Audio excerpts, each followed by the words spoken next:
거룩하신 하나님, 허락하신 새 아침, 오늘도 주님과 동행할 수 있도록 인도해 주셔서 감사합니다. 우리가 주님을 배우고 주님의 뜻을 알아가면서 더 견고히 주님 안에서 주님과 온전히 동행하는 삶으로 성장해 가도록 이끌어 주시기를 원합니다. 뭔가를 잘못하고 실수했을 때에 주의 말씀으로 돌이킬 수 있도록 인도해 주시고, 좌절과 어려움과 시련 속에 빠졌을 때 주님의 손길로 인하여 우리가 새 힘을 얻고 어떠한 상황에서도 다시 일어설 수 있는 의지와 용기를 가지게 하시며, 또 우리 주님으로 인하여 하나님의 나라를 향하여 나아가는 우리의 삶의 발걸음이 좌로나 우로나 치우치지 않고 견고히 주님을 향해 나아가는 생명과 믿음의 발걸음이 되도록 오늘도 우리 가운데 함께 하시기를 원하옵고 기도합니다. 이 새벽도 주님 앞에 겸손히 머리 숙여 싸우니 우리 가운데 친히 임재하셔서 모든 것을 주님의 선하신 뜻대로 주관하여 주옵소서. 감사드리며 예수님의 이름으로 기도드립니다. 아멘. 찬송 459장입니다. 459장.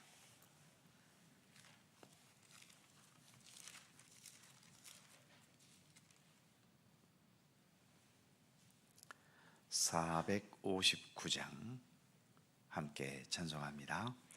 누가 주를 따라 섬기려는가?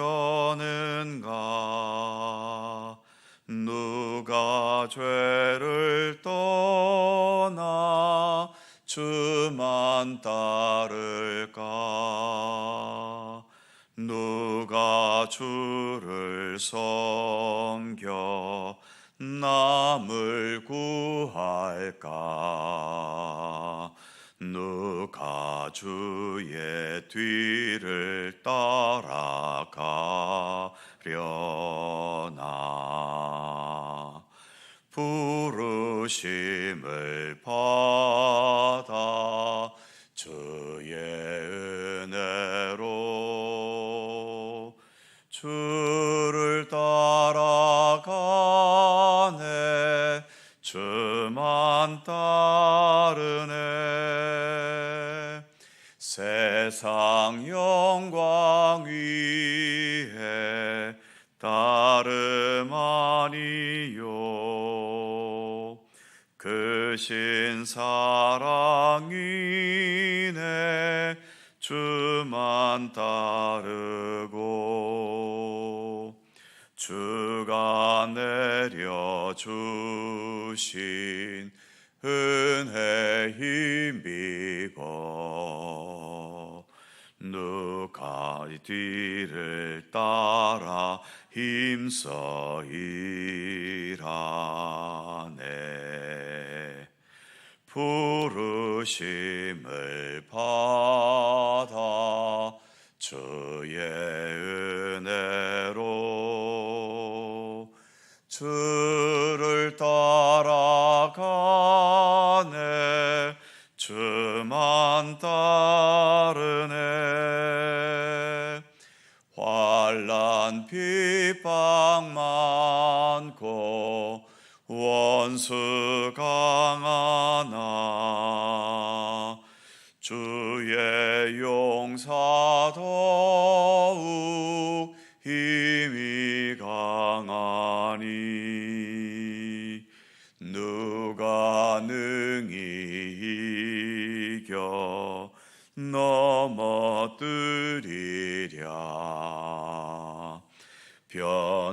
변함없는 진리 승리하리라.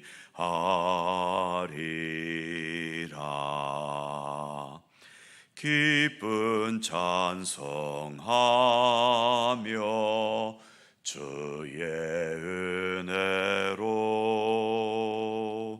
주를 따라가네, 주만 따르네. 아멘. 베드로후서 3장 10절입니다. 신약 386면 베드로후서 3장 10절 한 절 말씀입니다. 다 함께 한 목소리로 봉독하지요. 그러나 주의 날이 도둑같이 오리니 그날에는 하늘이 큰 소리로 떠나가고 물질이 뜨거운 불에 풀어지고 땅과 그 중에 있는 모든 일이 드러나리로다. 아멘. 예수님의 다시 오심, 즉 재림은 안 믿어도 문제가 크지만 믿어도 재림과 종말에 집착하게 만들면 이것도 재림을 믿지 않는 것만큼이나 좋지 못합니다.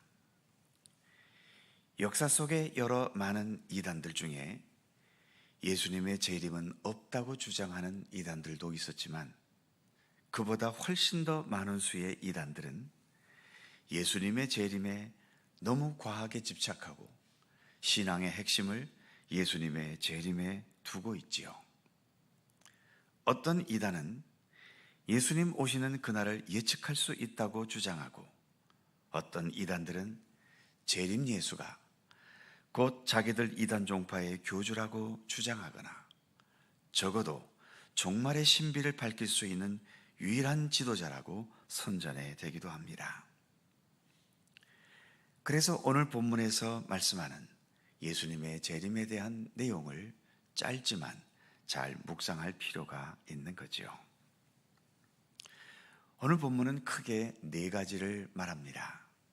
먼저 10절 첫 부분에 보면 그러나 주의 날이 도둑같이 오리니, 도둑같이 온다는 건 예측할 수 없다는 것입니다. 만일 도둑이 올 시간을 안다면 그 시간에 잠도 안 자고 지키고 서 있겠지요. 이단들은 바로 이 점을 이용해서 자기들은 예수님의 재림 시간을 알 수 있다고 말합니다.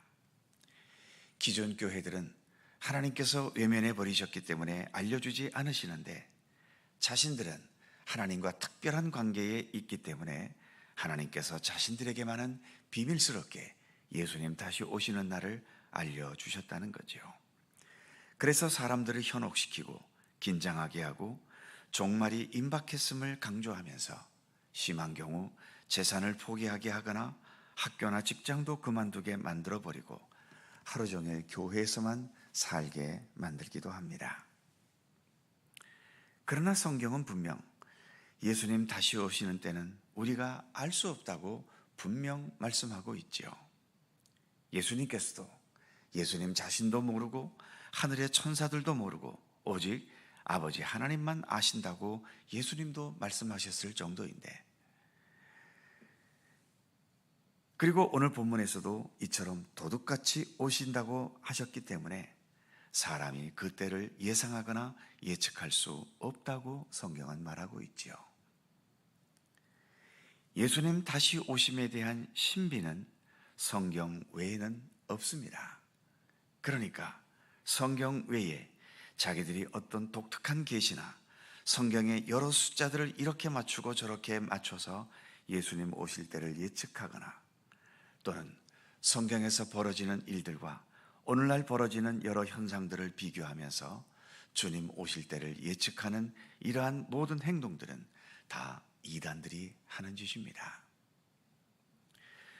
우리가 도둑을 지키기 위해서 날마다 잠도 안 자고 있어야 하겠습니까? 도둑 맞지 않기 위해서 직장도 가지 말고 학교도 가지 말고 날마다 집을 지키고 있어야 되겠습니까? 문단속을 잘하고 보안장치를 잘 해놓고 그리고 미흡한 곳이 없는지 수시로 점검해 가면서 우리의 일상은 살아가야 하는 것 아니겠습니까?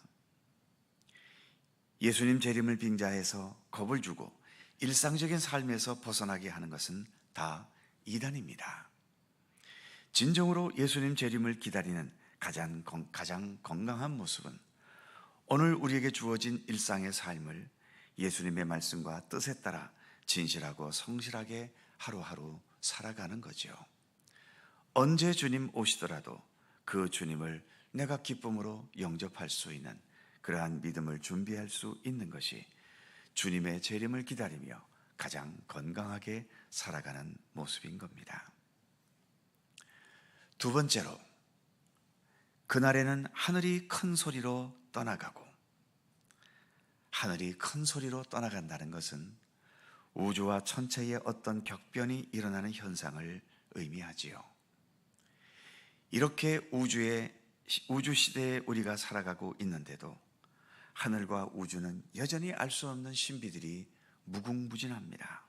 하물며 그 옛날에는 그 하늘과 우주의 신비가 얼마나 더 신비로웠겠습니까? 그러나 그런 이 세상의 모든 신비라 하더라도 하나님의 신비 앞에서는 아무것도 아니라는 것을 이 본문은 말하고 있는 겁니다. 그날의 하늘이 큰 소리로 떠나간다는 것은 온갖 신비를 담고 있는 저 하늘도 마지막 하나님의 신비 앞에서는 다 떠나가 버리고 소멸된다는 겁니다. 그렇다면 이 시대를 살아가는 이 시대 사람들이 가장 집착하는 신비는 어떤 신비일까요? 역시 돈의 신비일 겁니다. 다른 신비 앞에서는 머리 숙이거나 양심을 팔지 않아도 돈의 위력 앞에서는 어떤 신비를 느끼게 되는지 쉽게 머리를 숙이고 양심과 도덕을 팔고 신앙도 팔고 인간의 마땅한 도리까지 쉽게 내던져 버리는 일들이 돈의 신비 앞에서 벌어지는 일들 아닙니까? 그러나 인간을 압도하는 그 어떤 유형 무형의 신비가 되었던지 주님 오시는 그날에는 오늘 본문의 표현처럼 모든 게 큰 소리로 떠나가고 소멸되어 버리고 말 것입니다. 세 번째로, 물질이 뜨거운 불에 풀어지고, 최후의 심판을 불의 심판으로 자주 비유하기 때문에 그 불 앞에 모든 물질들이 풀어진다, 즉 소멸되고 없어진다는 거죠. 우리의 이 육체마저도 영원한 육체가 아니지 않습니까?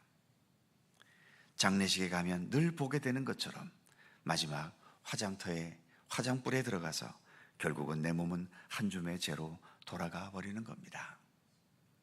세상에서 가장 소중한 게 내 육신인데 이 육신이 한 줌의 재나 흙으로 돌아가 버린다면 도대체 이 세상에 영원한 게 무엇이 있겠습니까?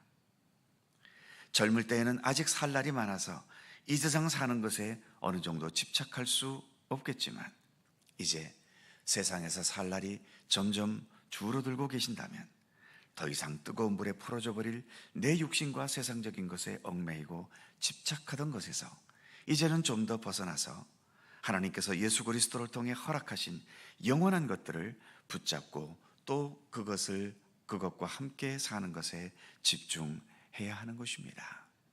그것이 우리에게 남은 세월을 살아내는 가장 지혜롭고 의미 있는 삶이 되게 할 것입니다.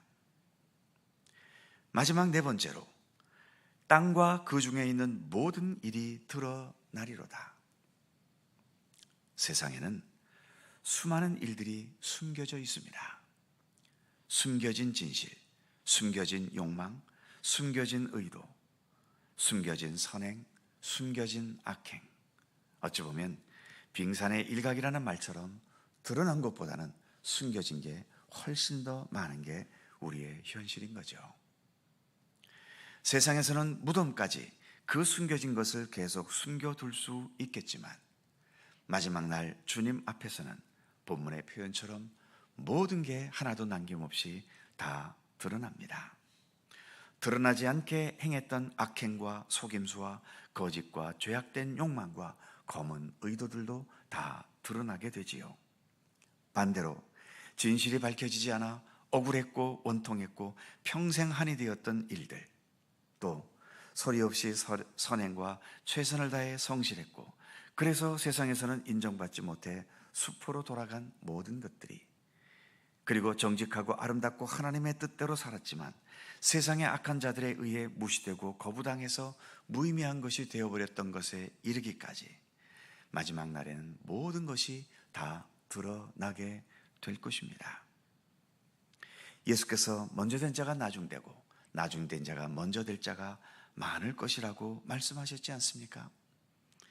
모든 게 아직은 드러나지 않은 현실과, 그리고 이제 모든 게 적나라하게 드러난 예수님 다시 오시는 그 순간, 얼마나 극적인 대역전극이 벌어질 것인지를 예수님은 말씀하신 것입니다. 그러니까 이 세상에서의 성공과 인정받음과 내 뜻을 이루지 못한 것에 너무 얽매이지 않았으면 좋겠습니다. 주님 앞에서는 모든 게 진실하게 다 드러나기 때문이지요. 이처럼 주님 앞에 모든 게 드러난다는 사실들을 믿고 신뢰한다면 우리는 오늘도 예수님과 함께 진실하게 동행하는 참된 믿음의 삶을 살아가려 할 수밖에 없게 될 것입니다. 오늘도 우리 주 예수 그리스도와 함께 동행하는 참된 믿음의 길을 걸어가는 우리 모두가 되기를 간절히 소망합니다. 기도하겠습니다. 거룩하신 하나님, 우리에게 출생이 있었던 것처럼 반드시 우리에게 인생이 끝나는 죽음의 순간이 있지 않겠습니까? 이 세상도 주님에 의해 창조된 그 순간이 있었고, 이제 시간이 흐르고 흘러서 결국은 어느 땐가는 주님께서 시작하신 그 이 세계의 역사를 또 마치는 그 순간이 우리는 분명히 있을 것을 믿습니다.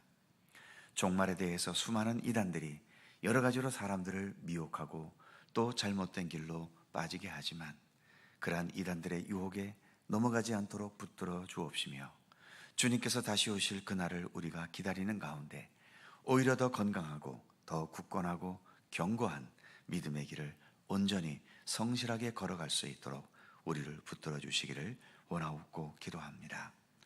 도둑같이 오는 주의 날이 오매 언제든지 주님께서 다시 오시더라도 주님을 기쁘게 영접하고 받아들일 수 있는 그러한 믿음의 준비가 되어져 있는 우리의 신앙의 모습이 되도록 함께해 주옵소서. 하늘이 큰 소리로 떠나가고 물질이 뜨거운 불에 풀어진다고 말씀하신 것처럼 이 땅에 그 어느 것이 영원한 것이 있겠으며, 우리가 그토록 집착하는 재물과 돈과 또 여러 세상 명예와 권세들도 결국은 큰 소리로 떠나가 버리고 불에 타 소멸돼 없어져 버릴 것들임을 늘 잊지 않게 하여 주옵소서. 우리의 이 육신 자체가 한 줌의 불을 통해서 한 줌의 재로 돌아가는 것이 우리의 육신의 한계인데, 이 육신에 무엇을 걸치든지 무엇을 장식했든지 그것이 무엇이 영원하겠습니까? 오직 참된 영원함은 우리 하나님께만 있사오니 더욱더 하나님을 바라보고 예수 그리스도를 따르면서 참된 영생의 도리와 구원의 백성으로서의 삶을 참되게 살아가기를 힘쓸 수 있도록 우리에게 믿음을 더하여 주옵소서. 그날에는 모든 것이 드러날 것이라고 말씀하신 것처럼 지금은 우리가 많은 것들을 숨기며 살 수밖에 없고, 또 모든 것이 숨겨져 있어서 무엇이 진실이고 거짓인지 밝혀지지 않는 일들이 무수하게 많이 있지만, 그러나 주님 앞에서는 모든 것이 다 드러나게 됨을 믿고 신뢰하면서 하나님 앞에 좀 더 정직하고 진실하고 성실하게 살아갈 수 있는 우리 모든 믿음의 백성들 되게 하여 주시옵소서. 오늘도 다시 오실 주님을 바라보면서 오늘 우리가 살아가야 할 일상을 성실히 살아가게 하시고, 늘 주님과 함께 매 순간순간 동행하고 주님 따라 생각하고 주님 따라 행동할 수 있는 우리들의 믿음이 되도록 함께해 주시옵소서. 오늘도 간절한 기도의 제목들이 있음을 하나님 기억해 주시고, 간구하는 모든 것마다 우리 주님께서 사랑과 은혜의 손길로 응답하시고 이루어 주시옵소서. 감사와 찬양을 주께 돌리오며 우리 구주 예수 그리스도의 이름으로 기도드립니다. 아멘. 하늘에 계신 우리 아버지, 아버지의 이름을 거룩하게 하시며 아버지의 나라가 오게 하시며 아버지의 뜻이 하늘에서와 같이 땅에서도 이루어지게 하소서. 오늘 우리에게 일용할 양식을 주시고 우리가 우리에게 잘못한 사람을 용서하여 준 것 같이 우리의 죄를 용서하여 주시고 우리를 시험에 빠지지 않게 하시고 악에서 구하소서. 나라와 권능과 영광이 영원히 아버지의 것입니다. 아멘. 함께 기도하시고 자유롭게 돌아가시겠습니다.